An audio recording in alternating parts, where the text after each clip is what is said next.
Hello बच्चों, welcome to SRC educational academy. मैं हूं अमित सर। आज की क्लास में हम ट्रिग्नोमेट्री पढ़ने वाले हैं। एक्सरसाइज 8.2 का क्वेश्चन नंबर फर्स्ट का फोर्थ पार्ट करने वाले हैं। फर्स्ट पार्ट, सेकेंड पार्ट और थर्ड पार्ट का वीडियो अपलोड हो चुका है, तो उसे जाकर एक बार जरूर देखें, ठीक है। और एक इंपॉर्टेंट बात बेटा, ट्रिग्नोमेट्री से बहुत सारे बच्चे डरते हैं। सबसे पहले अपने अंदर से डर को खत्म कीजिए। ट्रिग्नोमेट्री कुछ भी नहीं है, अगर आप सही से पढ़ोगे तो कुछ भी नहीं है, ठीक है। रास्ते कभी खत्म नहीं होते, बस लोग हिम्मत हार जाते हैं। रास्ते कभी खत्म नहीं होते, बस लोग हिम्मत हार जाते हैं। सपना वही पूरा होता है, सपना वही पूरा होता है जिसे लोग जी जान लगा देते हैं, ठीक है। तो स्टार्ट करते हैं बिना किसी टाइम वेस्ट किए हुए। तो देखिएगा,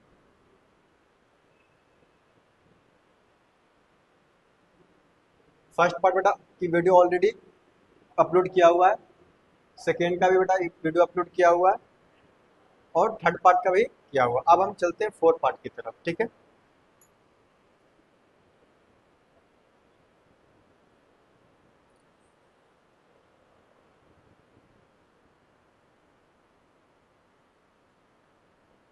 देखो, ध्यान से देखो, इसमें क्या है। sin 30 plus tan 45 minus cos 60 sec 30 plus cos 60 plus cot 45, ठीक है। सबसे पहले आपको इसके लिए क्या ट्रिग्नोमेट्री टेबल याद होना चाहिए। अगर ट्रिग्नोमेट्री टेबल याद है तो आप आराम से क्या कर सकते हो, वैल्यू पुट कर सकते हो। अगर याद नहीं है तो आप क्या करोगे, ट्रिग्नोमेट्री टेबल बनाओगे, उसमें आपको पेपर में टाइम ज़्यादा लगेगा। इससे अच्छा आप ट्रिग्नोमेट्री टेबल का शॉर्ट ट्रिक है, आप उसे याद कर लो, वो बेस्ट है, ठीक है। सबसे पहले बेटा sin 30 का वैल्यू क्या होती है, तो sin 30 का वैल्यू होती है 1/2, ठीक है। tan 45 की वैल्यू क्या होती है बेटा, tan 45 की वैल्यू 1 होती है। क्या होती है, 1 होती है, ठीक है। cosec 60 का वैल्यू कितना होता है बेटा, cosec 60 का वैल्यू क्या होती है, 2/√3। क्या होती है, 2/√3, ठीक है। उसके बाद बेटा sec 30 की वैल्यू क्या होती है, तो sec 30 की वैल्यू क्या होती है, 2/√3, ठीक है। cos 60 का वैल्यू क्या होती है बेटा, cos 60 का वैल्यू होती है 1/2 प्लस, तो प्लस, और cot 45 की वैल्यू क्या होती है, 1। कुछ नहीं है तो नीचे 1 लगा सकते हैं, यहाँ पे भी आप 1 लगा सकते हैं। क्यों लगाओ, क्योंकि आपको एलसीएम लेना है, ठीक है। तो ध्यान से देख लीजिएगा। अब बेटा 2, 1 और रूट 3, सबसे पहले ध्यान से देखो। साइन की वैल्यू पुट कर दिया, tan 45 वैल्यू पुट किया, cosec 60 वैल्यू पुट किया, sec की वैल्यू पुट किया, cos की वैल्यू पुट किया, cot 45 की वैल्यू पुट कर दिया, ठीक है। अब हमें क्या करना है बेटा, 2, 1 और रूट 3 को क्या करेंगे, हम एलसीएम लेंगे। क्या करेंगे, एलसीएम लेंगे। एलसीएम क्या आएगी, 2√3। क्या आएगी, 2√3। 2 को बेटा 2√3 से डिवाइड दोगे तो क्या आएगा, 2 से 2 कट जाएगी, तो यहाँ पे क्या बचेगा, √3। √3 को 1 से मल्टीप्लाई करोगे तो √3, ठीक है। प्लस, तो प्लस 1 को 2√3 से डिवाइड देना। 1 को अगर किसी भी संख्या से डिवाइड देते हैं, जो जिससे डिवाइड दे तो वही याद करें। तो 1 को 2√3 से डिवाइड देंगे तो क्या आएगी, 2√3, और 2√3 को 1 से क्या करना, मल्टीप्लाई करना, तो क्या आएगी, 2√3। माइनस का साइन है बेटा, तो माइनस का साइन लगा दो, ठीक है। उसके बाद √3 से √3 कट गया, तो यहाँ पे 2 जा, ऊपर का सोल्व करो, नीचे का भी ऐसे करना। सबसे पहले एलसीएम लेना, एलसीएम क्या आएगी, सेम आएगी, 2√3। फिर √3 से √3 कट जाएगी, तो यहाँ पर क्या बचेगा, 2, और 2 को 2 से मल्टीप्लाई करोगे तो 4, ठीक है।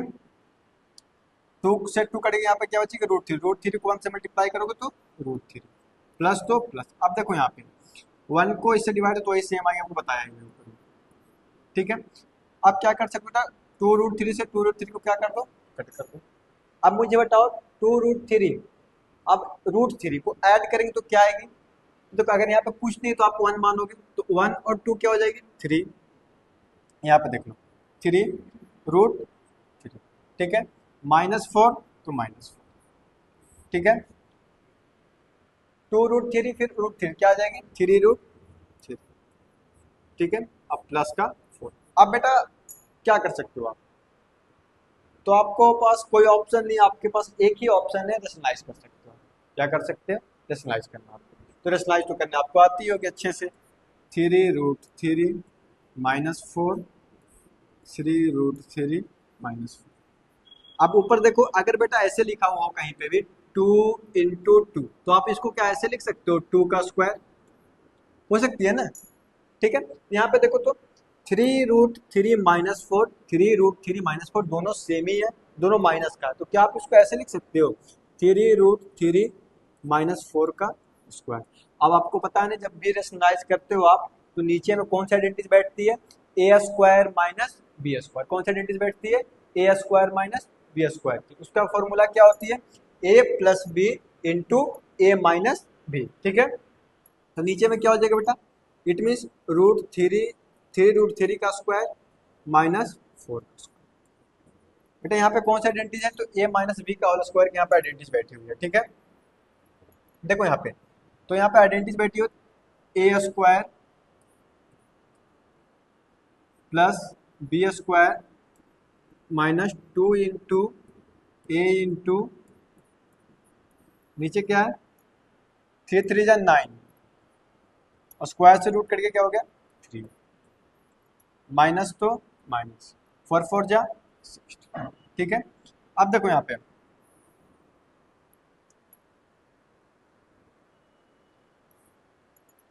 देखो बेटा 3 का स्क्वायर क्या होगी 9 और स्क्वायर से रूट कट गया, यहाँ पे क्या बचा 3 मल्टीप्लाई में 3 प्लस तो प्लस 4 का स्क्वायर 16 माइनस तो माइनस 4 2 जा 8 8 3 जा 24 और √3 तो, ठीक है। नीचे क्या है बेटा 27 माइनस 16, 27 माइनस 9 3 जा 27 प्लस 16 माइनस 24 √3, नीचे माइनस कर दो 11, 7 और 3 13 प्लस करना 1 43 माइनस 24 √3 अपॉन में 11। ये देखो बेटा आपको फाइनल आंसर है, ठीक है। ये आपका फाइनल आंसर है। बस इसमें बस थोड़ा सा आपको कंफ्यूजन कहाँ पे हो बताऊँ, बस एलसीएम लेने, अगर एलसीएम लेने आ गया तो उसके बाद पूरी इजी स्टेप, ठीक है। इसको ध्यान से एक बार देख लेना, ठीक है। अगर बेटा वीडियो अच्छी लगी हो तो लाइक जरूर करना है, चैनल को सब्सक्राइब जरूर करना please. Thank you so much.